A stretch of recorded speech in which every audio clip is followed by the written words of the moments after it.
Hey Earth Signs, this is Kelly from Moon Pie Tarot. So this is going to be your second half of November, the 11th through the 30th. We're going to start with Virgo, then Capricorn, then Taurus.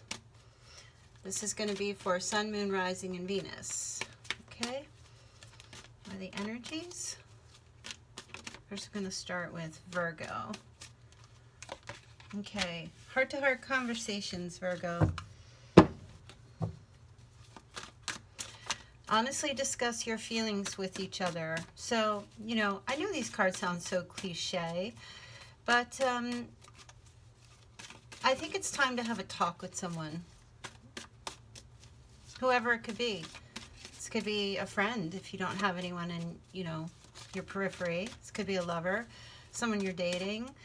It's just about telling the truth. It's just about having a heart-to-heart, like being honest. If there's something that you've needed to tell someone, excuse me, or something that's needed to be said, the end of the month is a good time to do this. Oh, cards are flying out everywhere. Hold on.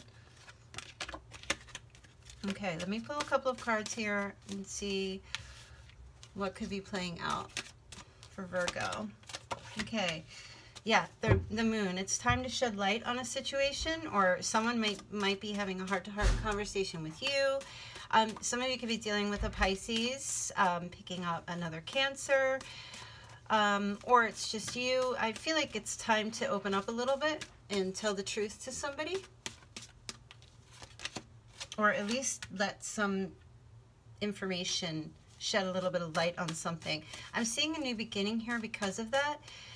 Being able to go from point A to point B because of this conversation. I feel there's like a stuck energy with you guys, with a particular person or several people. Maybe you've had this stuck energy, or you haven't been really wanting to talk to anyone. I'm seeing the Hermit card in my mind here. So maybe you haven't been wanting to say anything, or they haven't. And I feel like this conversation is actually going to bridge the gap between you. You know, even if this person is saying, you know, they're opening up to you, your part of the conversation is being open to receive it, to hear what they have to say. Oh, Queen of Pentacles. Yeah, so I feel like you're showing up in your own reading. This person is going to have, yeah, definitely it's the same thing. They're going to have a conversation with you in order to be able to reach you. Actually, I feel like you've been a bit closed off. And I feel like this conversation, they're going to promote the start of a conversation to try to open you up or try to reach something within you. There's also going to be questions asked if you're pregnant, or if you're having a baby, or if you want to. That conversation will come up, I believe. Or you might actually have a conversation with someone about this, or that you've been thinking about this. Okay, so let's move on to Capricorn. What are the energies for Capricorn for the end of November? I don't feel like that was a good shuffle. Capricorn for the end of November. There we go. Stay optimistic about your love life, Capricorn. Positive thinking and faith will bring you romance. I sometimes don't feel like you're either, I don't feel like you're either one or the other. I often feel like Capricorns are just so logical, they're just right in the middle. You don't get too overly excited, but you don't get like super depressed. Emotionally, I feel like usually Capricorns are pretty emotionally stable. Unless you're cross-watching. You might say your Capricorn is not, but this is just what I'm picking up. Stay optimistic about your love life. Positive thinking and faith will bring you romance. Okay, the Death card is here. So some of you could be dealing with a Scorpio, but this could also have something to do with transformation and change because of this optimism. Okay, and this doesn't necessarily mean it has to be you who has to stay optimistic. There could be someone else who is staying optimistic about you. And you see with this card how he's just kind of summoning someone. So there is an energy here of, you know, this person is leading you somewhere, or trying to lead you to come in the direction of optimism, or where they are. Okay, this is contentment, happiness, family, marriage. This is where you need to be. This is where this person wants to be with you in this 10 of Cups energy. Maybe it's not that you aren't optimistic about your love life, but maybe that you have given up, or maybe you just feel like, oh, you know, that's it, or you don't want to keep trying. And I feel like there's someone who does want you to keep trying. I feel like there's someone that doesn't want you to give up on them. Okay, so there will be messages from this person, Capricorn. Someone's definitely been watching to see what you're going to be doing, to see if you're willing to come to them. Because I feel like they are going, there may be an invite somewhere, that something that you may not have felt optimistic about, but I feel like there will be an invite from someone during the end of the month. And I know we're going into the holidays, so you could get invited to like a Thanksgiving dinner if you're in the US, or invited to a holiday party or something along those lines.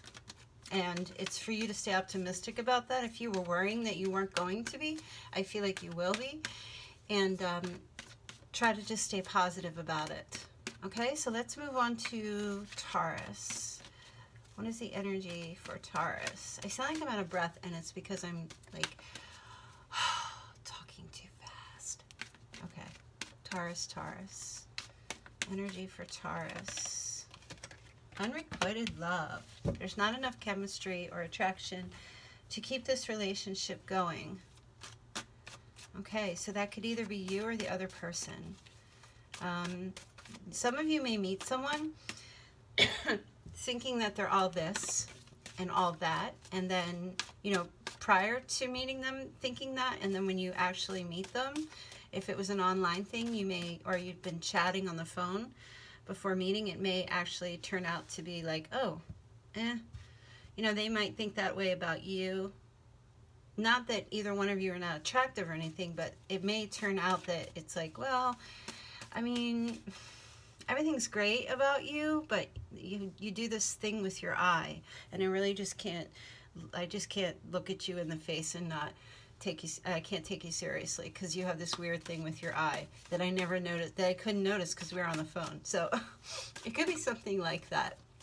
Or the chemistry's not there. There's just like a lack of, you know, there's no spark. It just doesn't mix. It's like, it's almost as if I'm seeing oil and water with you and somebody else. And I think of that Incubus song, Oil and Water. Okay, let me pull a couple of cards here. Okay, 7 of Cups. So yeah, not knowing what to do, having other options, having other choices, you know, not willing to commit because there's unrequited love here. I never know if I say that right. Too many things on board, too many options, too many. You know what? I'm feeling like there's drinking involved, and then the next day it's like, oh shit, probably wasn't a good idea. That kind of energy, you know.